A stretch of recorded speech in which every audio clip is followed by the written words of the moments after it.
ನಮಸ್ಕಾರ. ಎಲ್ಲರೂ ಹೇಗಿದ್ದೀರಾ? ಎಲ್ಲರೂ ಚೆನ್ನಾಗಿದ್ದೀರಾ ಅಂತ ಭಾವಿಸ್ತಿದ್ದೀನಿ. ಇವತ್ತು ನಾವು ಹಂಸ ನೀರ ಕ್ಷೀರ ನ್ಯಾಯ ಅಂದರೆ ಏನು ಅಂತ ತಿಳ್ಕೊಳ್ಳೋಣ.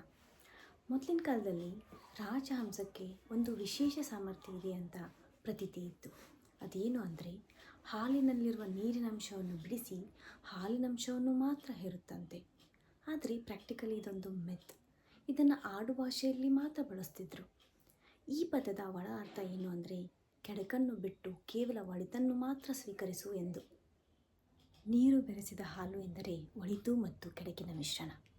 ಹೀಗೆ ಜಗತ್ತು ಶುಭ ಅಶುಭಗಳ ಮಿಶ್ರಣವು, ಹಾಗೆ ಜೀವನವು ಸುಖ ದುಃಖಗಳ ಮಿಶ್ರಣ.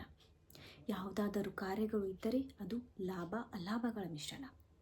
ಇದರ ಬಗ್ಗೆ ಗೊಣಗುವುದು, ಹತಾಶೆ ಪಡುವುದನ್ನು ಬಿಟ್ಟು ಜಾನ ಹಂಸದಂತೆ ಬೇಡದ್ದನ್ನು ತ್ಯಜಿಸಿ ಬೇಕಾದ್ದನ್ನು ಮಾತ್ರ ಗ್ರಹಿಸು ಎನ್ನುವುದು ಈ ಪದದ ಸ್ವಾರಸ್ಯ. ನಾವು ನಮ್ಮ ಆತ್ಮವನ್ನು ಶುದ್ಧವಾಗಿಟ್ಟುಕೊಂಡರೆ ಹಾಗೂ ನಮ್ಮ ವಿವೇಚನಾ ಶಕ್ತಿಯನ್ನು ಸದಾ ಜಾಗೃತವಾಗಿಟ್ಟುಕೊಂಡರೆ ಕೆಡಕನ್ನು ಬಿಟ್ಟು ಕೇವಲ ಒಳಿತನ್ನು ಮಾತ್ರ ಗ್ರಹಿಸಲು ನಮ್ಮಿಂದ ಸಾಧ್ಯ ಎಂದು ಹೇಳುವುದಕ್ಕಾಗಿಯೇ ಈ ಹಂಸ ನೀರ ಕ್ಷೀರ ನ್ಯಾಯವನ್ನು ಆಡುಭಾಷೆಯಲ್ಲಿ ಬಳಸುತ್ತಿದ್ದರು. ಇವತ್ತಿನ ಎಪಿಸೋಡ್ ಇದಾಗಿತ್ತು.